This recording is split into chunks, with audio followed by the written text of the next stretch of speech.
Welcome to Life Unlimited, where we explore the stories and people shaping our communities and creating positive change. I'm Nora Oliver, your host, a certified life coach, author, and the founder of 10X Nora Oliver. My mission is to help people elevate their lives, find purpose, and take action, whether that is in their personal journey, their family, or through leadership in their community. Today, we're stepping inside the Massachusetts State House with State Representative Richard Haggerty, a lifelong Woburn resident and dedicated public servant who spent years working to improve the lives of families across our district. We'll walk through what it really means to serve in the state government, the challenges, the responsibilities, and the rewards, and how decisions made here at the State House ripple out to impact everyday people across Massachusetts. It's a conversation about leadership, community, and what it truly takes to make a difference. Well, thank you so much for having us here. I really appreciate it. So this is so good to be here. I'm happy to have you. It's the people's building. The State House is a place where we want them to come to feel like it's their government in action. And at the end of the day, we try to invite people in and give them an opportunity to see what we're doing here and how it all works. Yes, I appreciate it. I do have a few questions that I've written down that I really want to ask you. Absolutely. That I feel like so many in our communities don't even know what it is that you do or how they can come up to you for any help or support. So if you don't mind, I know many people hear the title State Representative but may not know what it truly means. Can you explain what your role involves on a day-to-day basis? Yeah, so I kind of put it in a few different buckets, right? At the end of the day, one of the big things we do is constituent services. I would put that kind of number one on the list. We make sure that people from our communities, from, in our case, Woburn and Reading in the 30th Middlesex District, have access to government, and when they have issues with government, we're able to hopefully shake those issues loose and help them, whether it's unemployment issues or anything else related to state government, R&V issues. Pick a state agency where somebody's having a challenge. We're the arm of government to help them fix that and hopefully turn no's into yeses. Beyond that, of course, the legislative side of things is another big part of the role, and I file all kinds of personal legislation that I care about and that I think our district cares about, from primary care legislation this session to the lead environmental bill for the Environmental League of Massachusetts this past session, to a variety of other bills that kind of all are all encompassing. I feel like there's always so many of them every year, right? Yeah, that you're always working. We're always working towards things because it takes multiple sessions a lot of times to get these things going. Right. So we file all kinds of bills that people care about in our community or that I personally care about. And then thirdly, I would say is my chair of the housing committee is kind of the other part of our legislative work that we do. From an administrative standpoint of view, people sometimes forget it, but at the end of the day, this building needs to have individuals who are kind of operating as leaders and figuring out how to have public hearings, how to allow people to testify and get public input on bills, and figure out kind of how the pieces of legislation are going to come together. So as housing chair, I'm able, and I appreciate the speaker in giving me the confidence, having confidence in me to be able to get this role. That position is incredibly important. Today, maybe there's no other more important issue facing our Commonwealth than the issue around housing. Affordability, making sure people have access to housing, addressing homelessness, increasing production, making sure affordable housing is accessible to people, giving developers the tools they need to get more housing created in our Commonwealth. All of those things are kind of all on our plate right now. And we're trying like heck to advance the issues we care about. And then thirdly, I would just say the other component, I think, as being a rep, is really making sure that people have an opportunity from our community to directly engage with me on the issues that they care about. That's a big one, too. And that means everything from emails to telephone calls to being in downtown Woburn or wherever the case may be, downtown Reading, and making sure that we're listening to people and what they care about. That's incredible. Thank you for explaining that. Yeah. So what are some of the biggest responsibilities you have to both at the State House and people in Woburn and Reading? Like, what are the biggest responsibilities that you would say you have to work on, or you work on now? So, I always tell people there's times when we're 351 cities and towns, and there's times when we're, individual communities. So there are times when there are competing interests. And I think that may be just one of the hardest jobs that I have in this building, is making sure that I'm listening to people in my district and understanding where they're coming from, while at the same time making sure that we're advancing policies that are kind of good for the entire Commonwealth, and making sure that we're all swimming in the same direction. You know, the economic success of our state is not reliant upon one community or one area of our state. The economic success of our state is something that affects everybody. And if we don't have economic success, then we don't have money to educate our kids, or pay our teachers, or pay our firefighters, or our police officers, or invest in life sciences, or green tech, or all the other areas that we're trying to make sure we make wise investments in. So, saying all that, I think it's incredibly important to make sure we kind of balance that in a fair way, and I think I do that, and I think that hopefully residents can understand that. Yep. No, I think this is great. I know many people in Woburn, at least, I know you're very well known there, and liked, which I think is great. Just a really quick question, because many people I don't believe they know. How many state reps are there in Massachusetts? So there are 160 state representatives. So it's many of you that are working together. Wow. So every district represents, I think it's about 50,000 residents of the Commonwealth, and then there are 40 senators in the Commonwealth, which are the other branch, we'll call them, our friends in the Senate. So. Right, but you all work together at some point or another, which is great. Definitely. This is good. Okay.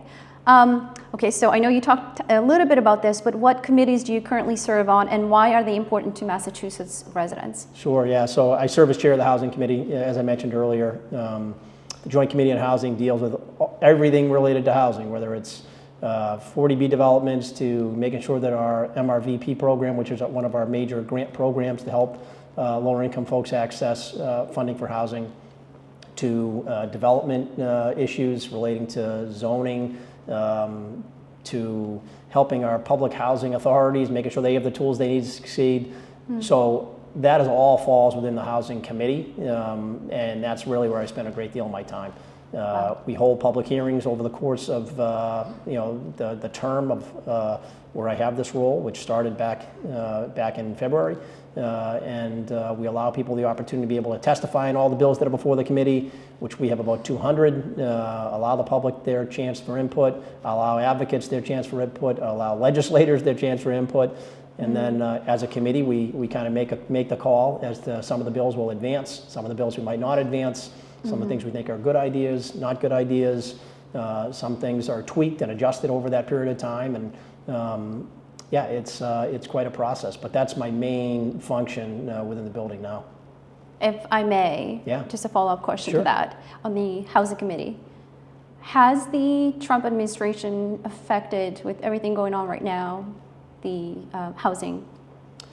Yeah, so I think that the federal changes that are taking place are real and have direct impacts, right? I had some of our friends from our housing authorities in this morning talking with me about some of the changes that HUD made, which is the federal arm of the executive branch who handles housing matters, housing and urban development. And one of the decisions they recently made was that they're no longer going to translate into other languages many of our housing applications. They're doing an English first policy. So when you see those kind of things happen, it's really unfortunate. I mean, that's a matter of civil rights, making sure that people have access and can understand the documents that are before them when they're applying for public housing. And everybody out the gate doesn't always speak English. So those kind of things that are happening at the federal level are real. The adjustments and the cuts that are being made on the funding side of things are really concerning. We think that the impacts to Massachusetts is going to be in the range of $3.5 billion over the next 3 years of the cuts from the current administration. It's a big impact. It's a big impact. So we're monitoring it. I mean, these things are, I don't have to tell you or anybody else who's watching this. I think every 30 days or so things seem to be changing, and we're in a position to be able to react, hopefully. Our main job in this building and in my role is to hopefully make sure government works for people. That's who we represent, and we want to make sure that the role that we have is enhanced, and that the ability for us to deliver for our residents, making sure the government works, is done. And that's that's where I'm focused. That's great. I think that's a good committee to be on. Okay, can you highlight a piece of legislation you worked on that you feel has had a meaningful impact on families or communities here? Sure. Coercive control. That was a big one. Yeah, you and I have spoken about this in the past, and so originally I had somebody reach out to my office on this issue who was a domestic violence survivor, and she raised the issue at the time and was a victim and somebody who had been very adversely impacted and abused by a loved one or a parent loved one, I guess, and clearly the laws weren't working. So we worked with her as an advocate and as a victim, and we worked with other agencies to craft legislation through the National Conference of State Legislators, and we filed a bill to put coercive control language into our laws. And we worked with the Judiciary Committee Chairman, Mike Day, who was great on this issue, and we were able to get that into the update of our abuse prevention statute that we completed last session. Yes, right. It was signed in June, I think, of 2024. Correct. And effective in September, which is great. It's already been a year that it's been active, and I know for a fact it's already helped many, many families, especially children. Yeah. They should not be put in that situation, but having this law, it's making an impact. And that, I'm so proud that you have worked on that and that our legislation, our committees are working together to pass laws like that to protect our people. 100%. And I think that, part of what we was explain to people to help them understand the difference between physical abuse and the lack of physical abuse that is in some cases just as bad when you start talking about controlling somebody mentally, controlling somebody financially.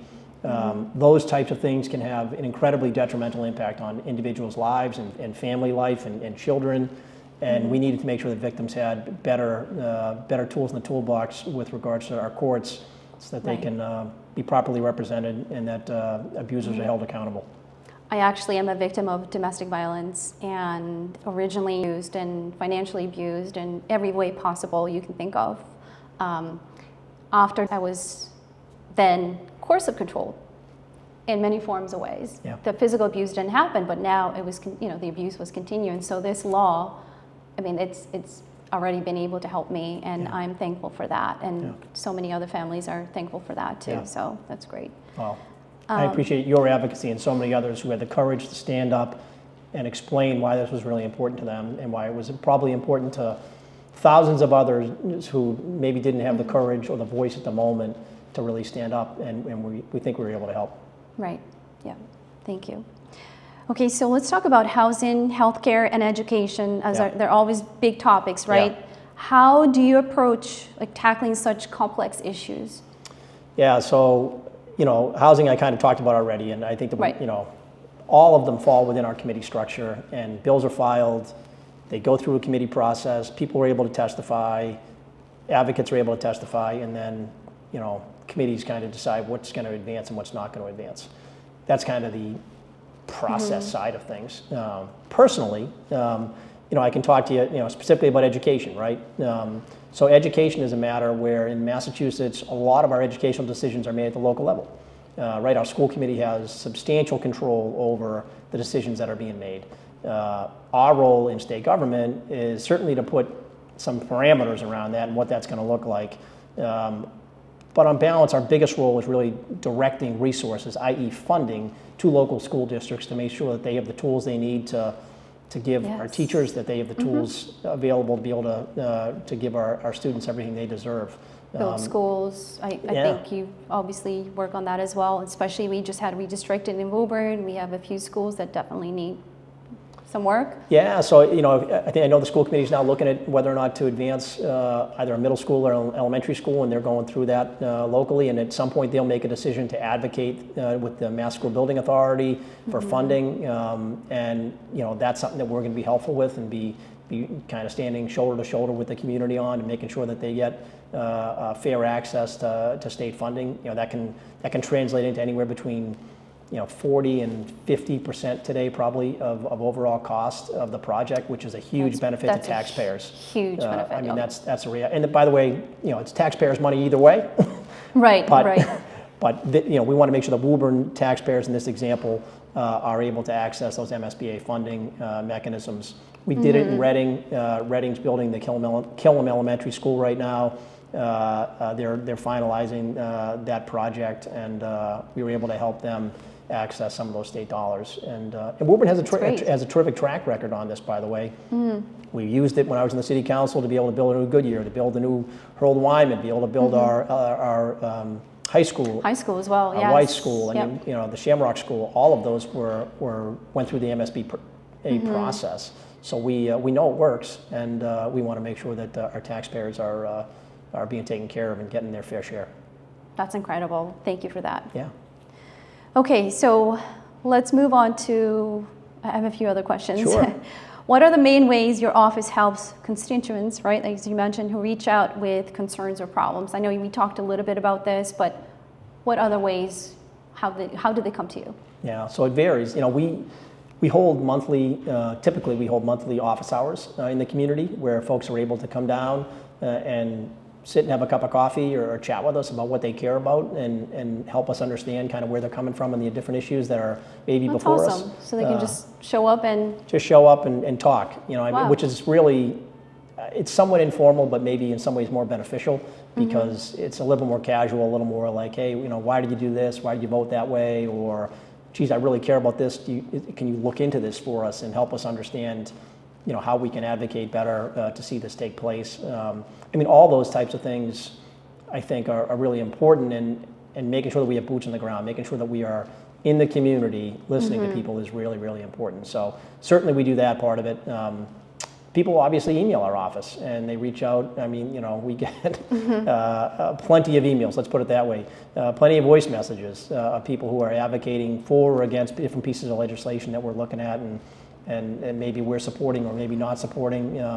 There are upwards of, I think it's, 9,000 bills filed this year, this Wow. legislative session. That's so there a are lot. times when people will actually reach out to our office and say, hey, did you know about this? And we'll say, no, we didn't know about that. Let's look into it. And there's been plenty of times when we've been educated by a constituent on something that they care about and been able to then maybe help them and more importantly, maybe help the legislation move. That's true.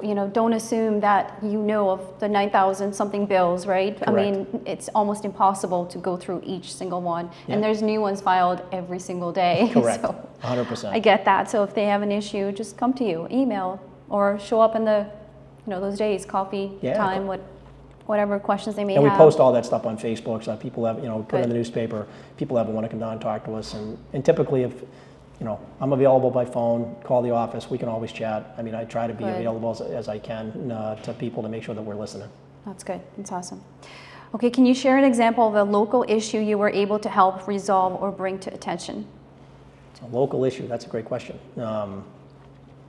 Well, I guess, I think broadly speaking around funding, we continue to make sure that we're delivering funds for the community. So people, our mayor and our city council and everybody in our community is always advocating for funding. And I think that's something we've been able to listen to and make sure we deliver on. So this past budget cycle, we were able to deliver $100,000 for the James McEwen Boys and Girls Clubs so that they could buy a bus to be able to make sure that the kids who go to the club are able to go to travel basketball or able to do field trips, be able to help these kids who are going down to the club access other parts of our state and have different experiences in life. We were able to access funding to be able to deliver a bus for our senior center to make sure that our seniors have a bus to be able to take them to doctor's appointments, back and forth to the senior center, to the library, to City Hall, whatever the case might be. So that's getting delivered, I think. That's impactful. Yeah, this month. It's going to be great. We were able to support both our police and fire departments this past session with some direct funding, which has been wonderful. Another project we worked on was to try to direct some funding, I think $100,000 for our downtown to enhance the facades, the awnings, and create a sign program. And the Woburn Redevelopment Authority, with the support of American Canada, is working on that and utilizing those funds and getting those kind of out in the street so we can enhance downtown Woburn. No, that's incredible. Yes. So you kind of get through the list of things and not to make it all about money, but that's a big part of the role. At the end of the day, my job is to deliver for our residents to make sure that they get their fair share of state funding. And that's on top of things like Chapter 70 funding, which is our educational funding, which I touched on earlier, and then our Chapter 90 funding, which is all the money that it's used to be able to pave roads and fix sidewalks and repair crosswalks. And right, many that we might not even realize are being done. 100%. Right. So this year we saw, I guess, a 34% increase just in Chapter 90 funding this year for our community, which was a huge increase. And you're going to see that in more local roads being paved, and that's kind of the nuts and bolts of government sometimes, something that's really important. If you got a road that hasn't been paved in 25 years and you got a pothole in front of your house that Amazon truck keeps hitting every afternoon, then it matters to you when it gets paved. Right, so say something, bring it up. Yeah. Right, that's the time to have coffee with you, right? Absolutely. Okay, so you lived in Woburn your whole life. Yeah. Right? How has your local upbringing shaped the way you lead and represent? It's a great question. So, my family came to Woburn about 1855. Wow. A little while ago. And they bought their first home on Harrison Ave in about 1860, just up the street from the police department. It still sits there. It's a small, tiny 4-bedroom home. And my great-grandfather started the local newspaper in 1901, and he was in charge of handing out the rations during World War II. And my grandfather was on the Recreation Commission in the 60s, and my dad's involvement in all kinds of things. Woburn, from creating Woburn girls basketball to his involvement with Woburn girls soccer program. I say all that because my family. I can't possibly talk about my role in service without talking about my family's role in service, and kind of setting the stage for me to be able to kind of sit here and be able to do the work I do. So I care an incredibly great deal about our city, and I want it to succeed in every way that you want any community to succeed. So for me to be able to be sitting here and representing the community I love and have a little bit of history in back of me while I do it is special and important, and something that I don't take lightly. That's amazing. I mean, it's some great experience from your family, right? Very heavily involved in Woburn. Yeah. All these years, so that's awesome. Okay, so what do you think makes Woburn and Reading unique? And how do you carry that into your work at the State House? That's great. Well, I think they're different communities, right? Woburn's a little different than Reading, and Reading's a little bit. Yeah. So, but I think that you bring the message of the people. I think when I go out and I talk with people at office hours, or when I go to town hall in Reading or city hall in Woburn, you listen to elected officials and kind of understand where they're coming from, and that helps shape kind of what you're advocating for. It also shapes how you want to make your case towards constituents around what you care about. Woburn and Reading are different places, but they're similar. People on the nuts and bolts level, people care about kitchen table issues. Right, I was going to say, they're people, right? You still need the same laws that you worked on, right? Those bills to pass, which are going to help both. Absolutely, and they care about many of the same issues. They care about whether or not they can afford to heat their home, whether or not they, their electric bills, going up this year, or whether or not their kids getting a great education or not. Whether or not their downtown is clean and safe, whether or not their police department and fire department are able to respond in a timely manner. All those types of things I think are somewhat similar. Yeah, right? Very, very similar between the two communities, and for that reason it's helpful for me, because I think that I represent an entire district, not just one community. Right, yeah. Okay, what has been the most rewarding part of serving as a state representative? That's great. So, people always sometimes have, I think, a thought that maybe sometimes politicians get knocked around a little bit, and people in public service get knocked around a little bit. But what they sometimes forget, I think, is that we're really fortunate that when we're able to help somebody, we also get the thank yous. We get somebody whose life you might have made a little bit easier. And sometimes it's simple things, like maybe somebody's unemployment claim has been locked down for 3 months and not able to get through the Division of Unemployment Assistance, and we're able to shake that loose and get them those funds that they deserve and are rightly theirs. And when you do that, all of a sudden that individual, in one example, just 2 weeks ago I had a conversation with somebody. The person called and said, when that money was able to be released, I was able to pay my rent, and I was able to put food on the table for my kids, and so those small kind of thank yous that you get. Right. So it's not like helping this one family. It's a huge benefit and help to them, even though to a larger scale it looks like it's nothing. It may look like it's nothing, but it's it's big. Yeah. Oh, it definitely is. It's huge. And I work with the staff in here who does incredible work. So sometimes, many times, in fact, people will work through one of my staff members, and I might not have direct impact personally on whatever it is that they brought to us that their problem was. But maybe they'll run into me at, Sam Walker's on Montvale Avenue and come over to the table and just say, hey, introduce themselves and say, hey, your office is really helpful. So I'm really lucky. I've got, Zach Dollywell is doing great work for us here, Nicole Redigan. I've got, a great housing staff who's doing awesome work for us in the State House right now. And they help our constituents, and they made me look good every darn day. So we're It's really awesome. fortunate. You do have great staff, Yeah. for sure. Who or what inspires your approach to public service? I think my family. Yeah, I think can at the see end. that, Yeah, yeah. I think at the end of the day. I mean, I've got 2 portraits in the room here at the State House. One of John F. Kennedy and one of Teddy Roosevelt, and they both represent kind of different things. 2 different parties in many cases. From that perspective, JFK, I think he invigorated people. He certainly gave people a passion for public service. He gave people enthusiasm for public service, which I think is really, really important. And Teddy Roosevelt, I always appreciated and valued because, the guy had courage. He created our national parks. Yes, He's somebody who took on, these giant corporations at the time that were not treating workers right and were really not treating the American people right.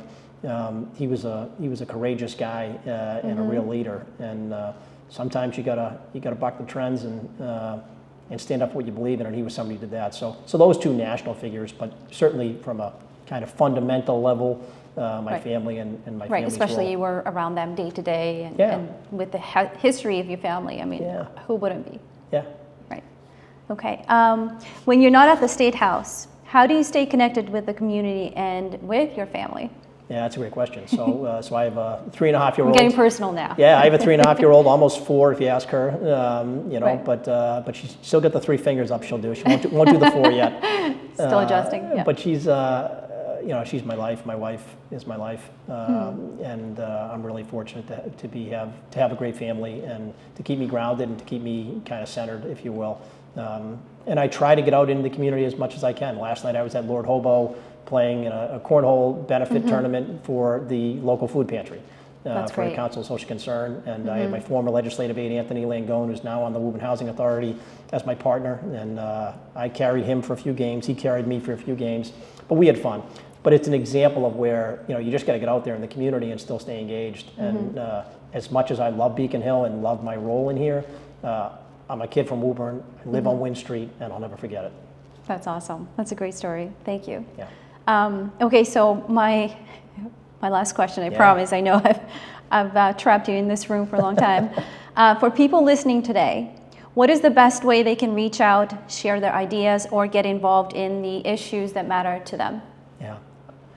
I think the best way you can do it is through the public hearing process. I think that reaching out to our office, helping us understand what you care about, and then letting us connect you with the appropriate legislation, when that is going to be heard, and letting that public hearing process play out is really important, because when you get to go on the record and talk about why something matters to you, that's really impactful for people, I think. Right. And sometimes it's, it's different issues. It's not always, sometimes it's affordability and energy. Sometimes it's matters of, coercive control or domestic abuse. Sometimes it's matters of something that people really care about around health care, around primary care. It varies. But making sure that people have an opportunity to be able to state their case to their government about why they care about this issue is really important, and something that I think that we're able to really make the connection on. I agree. I think if we all speak up as a community, right, there may be things that you're not aware of yet that somebody else, an individual family is dealing with, but it's a big issue statewide, citywide. So it's important. Speak up, right? The worst you get is no, there's nothing we can do, right? Or it's not the right time, or you get redirected to someone else that can help you. But if you stay quiet and you don't seek help, nothing is going to happen. That's right. Right? So speak up.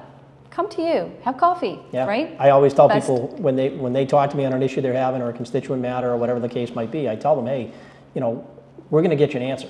You might not always love the answer we get you, but we're going to get you an answer. And we're going to get you the best answer we can. And hopefully, if something is a no, we're going to do our darndest to get it to be a yes. Right. Good. And I love that. I see you everywhere, so I feel like it's so easy to find you, right? If they, you know, you're all over the Woburn. Yeah. And then obviously here, so this is great. So thank you so much for... Thanks for coming in. And honestly, for taking this interview and thank telling the people what you do. Yeah, thank you to Woburn Public Media for their Absolutely. help. I always forget to say that because they do an amazing job. Do all this, and hopefully we'll have you guys back. Yeah, sounds great. Awesome. Absolutely. Thanks, Thank Nora. you so much again. Take care. I appreciate it.